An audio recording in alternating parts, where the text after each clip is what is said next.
this is Amy. I appreciate you stopping by. Today I'm going to veer a little bit off the normal track here. Very interested in watercolor, so I'm going to just do a little watercolor easy tutorial. This is a number 8 silver black velvet, number 3000 in S, and I'm going to be using a sheet of watercolor paper out of my Aressa, and this is 9 by 12, 140-pound watercolor paper. So I'm going to go ahead and use that. And then I'm using a set, and it's an old set that I found. Actually, my mother had it, and this is Winsor & Newton watercolors. My mother had this, and I am going to, well, I've enjoyed actually practicing watercolor.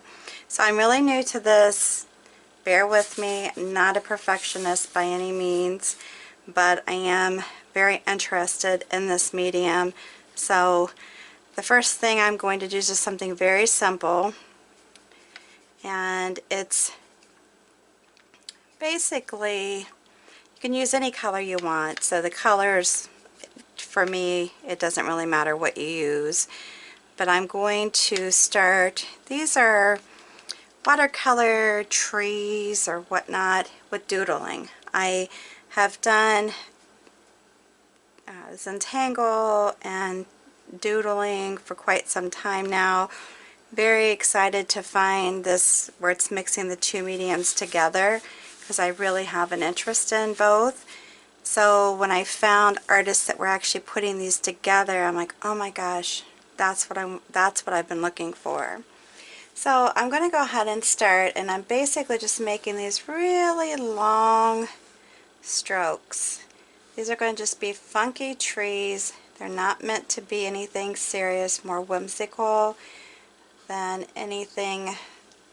Definitely not supposed to be realistically looking trees.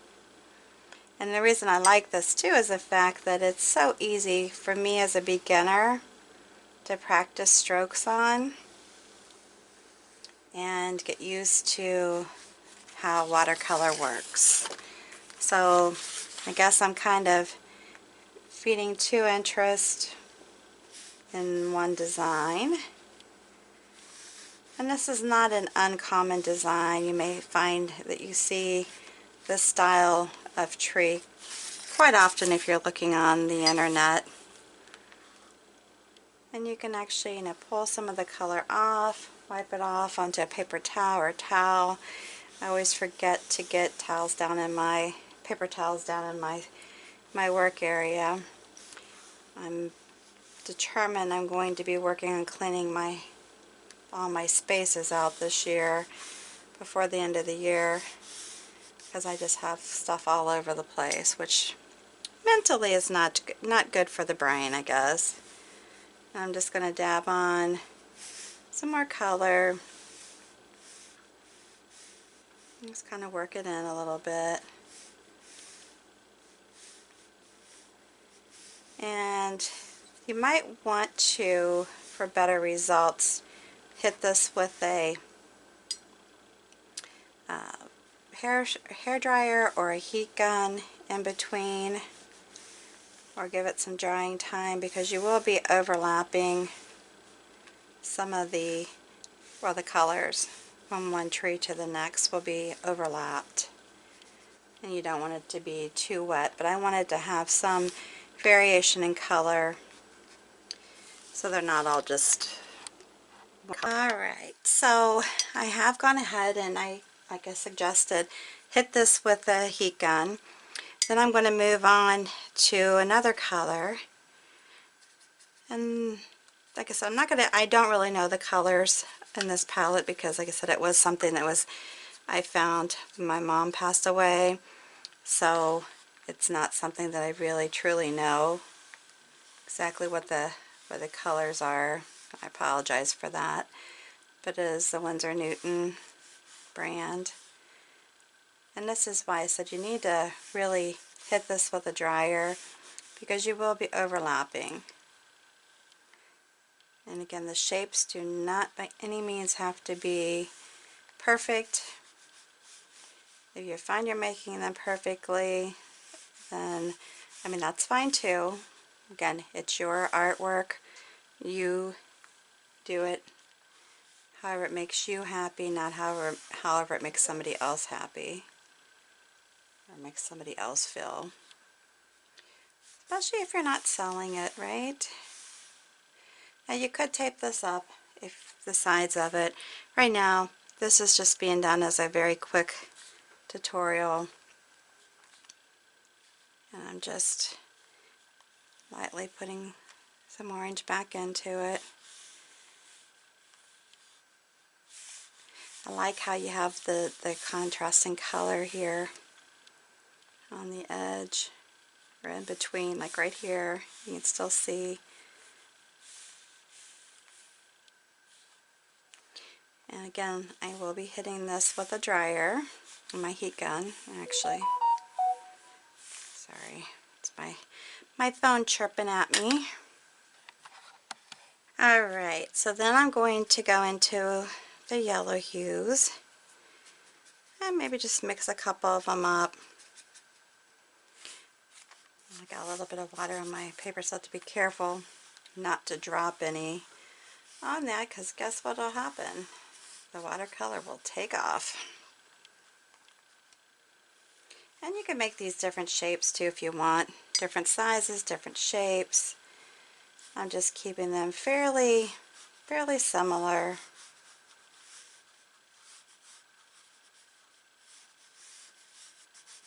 I love it. Love it, love it, love it.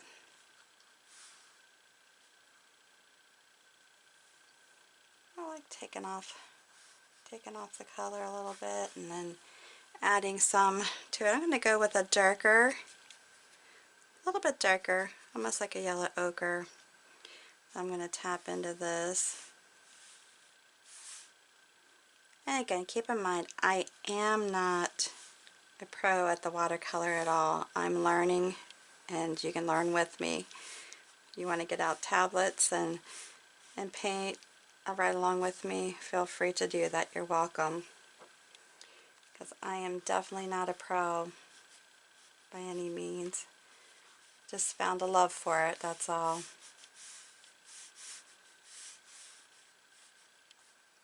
Definitely never did it before until I think it was earlier this year or the end of last year. I can't remember which it was. I think it was more towards the beginning of this year, because I really like painting with, and I'm going to forget, palette knives. I thought that was real interesting. So I did that for a bit. You know, when you're creative, just about anything you see is like, oh my gosh. I have like this, when it comes to makeup and art supplies, I have a fetish. And even at this point, if you want to go back in and throw some more color into it, you can. I'm not choosing to do that at this time, but I certainly could. I think I'm just going to go for 4 trees right now, just to kind of keep it simple. And just kind of mix a little bit in here. And if you've been following my channel, you know that I'm not the neatest painter.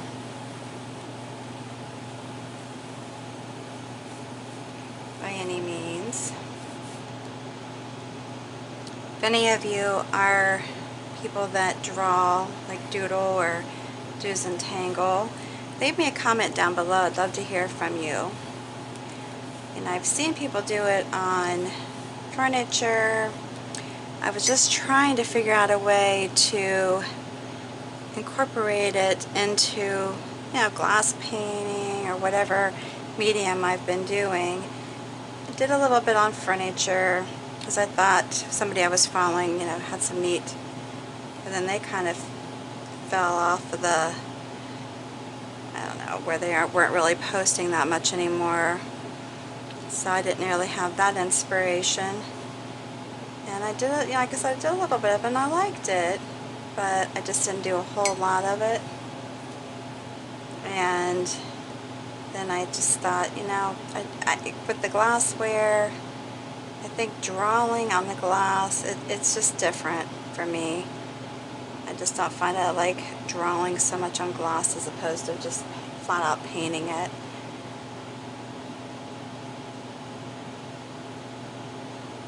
Get some more in here. So that's why I say you kind of have to play with things when you're trying to do a craft of some sort. Kind of have to play with it a little bit. See where you fit in and what makes you happy, or what paint you like the best, what painting techniques you like, and just expand on it. But don't give up. Maybe you're not good at one medium, but you really find that you like something else. That's good. That's perfectly fine. I might add a little brown into this. Oops. Give it a little bit of brown. Make it look different. I stepped out of my green there, dark nabbit. I'll just fix that right back up. And if you're an experienced watercolorist, you're probably thinking, wow, she's making so many mistakes. You know what? I'm happy with it, and I think that's what I'm doing makes me happy. And that's why I try to stress to other people, hey, if it makes you happy, then go for it. Alright, I'm done here. I'm going to hit it with a dryer. And then we should be ready. Let me think here. Do a little blue over here. Maybe I'll do one more. Be ready to go. Alright, so I decided while I was drying that I'm not going to add any more color. I'll just leave it as it is. And then we can start drawing on it just to get it moving here. Now, I do like these pens. I've used these before, but saw somebody else that was doing watercolor use the Faber-Castell, and this is a size, this is the S, the small tip. Alright, so basically when you're doing this, you can draw on this however you want to do it. If you want to go ahead and outline all these, if you want to just doodle on them, if you want to add the stems, which I'm going to do here, and I can curve them a little bit. They don't have to actually be going in any certain direction. You can cross them over. You can do some kind of doodling where they're ending up on a piece of grass or ground, however you want.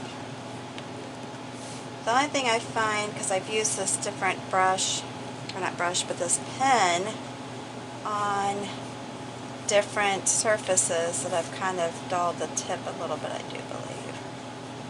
But it's fine. You know, you can fill it in, just make whatever designs you want to with it. You don't even have to put anything on it if you don't want. You can add watercolor to it if you choose to do so. That's fine.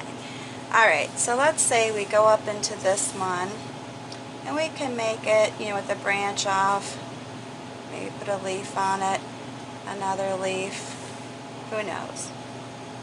Just kind of go with it and do it as you go. My main thing is to make sure that you can see what I'm doing. Try to turn this a little bit so you can. And then you just keep, just draw. Just use your creativity, whatever doodling designs you like to do, and go for it. You can put one down here to kind of balance it. You can fill it in, you can keep it light. It just really, really, truly doesn't matter.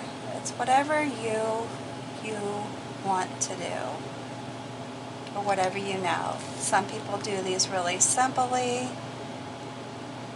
and they don't put a whole lot on them, while others will do them. Let's kind of make them stick down in the ground here. Make them look like they should have been, you know, they're full of detail, and they're just going crazy with them. And that's really, like I said, it's up to you how you want to fill them in. If you fill in each one, if you just pick one and you fill it in, that's fine too. There's just so many designs you can do on these. And I'm just going to do like it's a branch. No leaves on it, just a branch. Just a simple branch design. Leave it at that.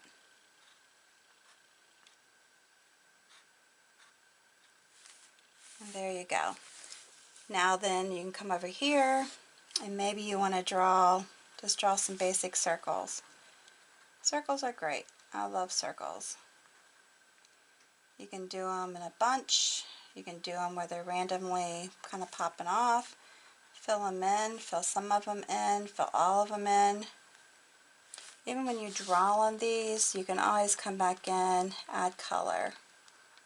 Doesn't have to be that it's, once you're done drawing, you can't add any more paint to it, because you can. And just periodically add the little circles. Add some more circles. Like I said, if you look at the internet, you can get a lot of neat ideas. I actually have a cabinet right now that needs to be cleaned out so that I can actually get some ideas from it. Do like this for my little branches. Like I said, and if I want, I can come back in and color it in. You can make little things at the bottom like that. Make them look like they're attached. And then you can, trying to think of some other, so I kind of like when they branch out a little bit and you have something that kind of corresponds with the design at the top. Kind of, I don't know why, it makes me feel like it's matching or something. Not really matching per se, but kind of balancing it out. Trying to think here what else I can do. You can do a lot of dots and stuff. I don't really want to do dots right now. Trying to think of some other crazy designs that I've done.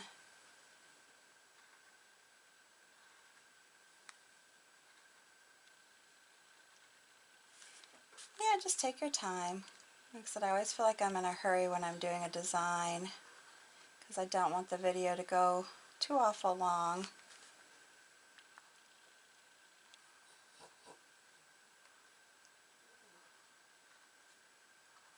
But there's just so many designs you can use.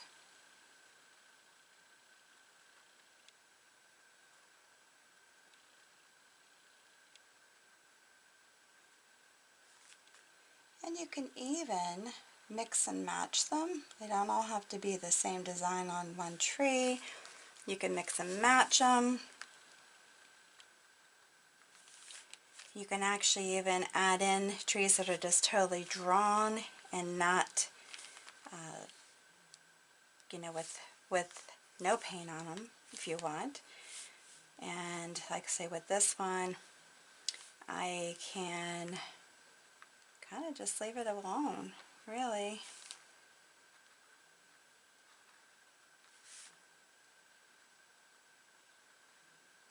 I think that looks cute. As I mentioned, you can come back in and add some color to it. Into these little things, you can actually go back through and make your stem so where it's not just one, or your trunk or whatnot, is not just one piece, but it's kind of a line that's not really straight. It's kind of a curvy line. And then you can go like this and do that over to the next one. And then of course there's things that you can put on the ground here if you want, making it look like it's meant to be here. So much you can do. Alright, well, if you are new to my channel, please make sure that you hit that subscribe button, hit that notification bell so that you get notified when something new is posted. I hope you enjoyed this. I got some color here, but anyways, hope you enjoyed this. Just a very quick tutorial watercolor, simple, easy, and you don't need to make the messes that I make along with it, but anyhow, simple, easy, and fun. Alright, give me a big thumbs up if you like this video. Make sure you hit the share button at the bottom so that you can share this with all your friends and family. And until the next video, I will see you then. Have a good one.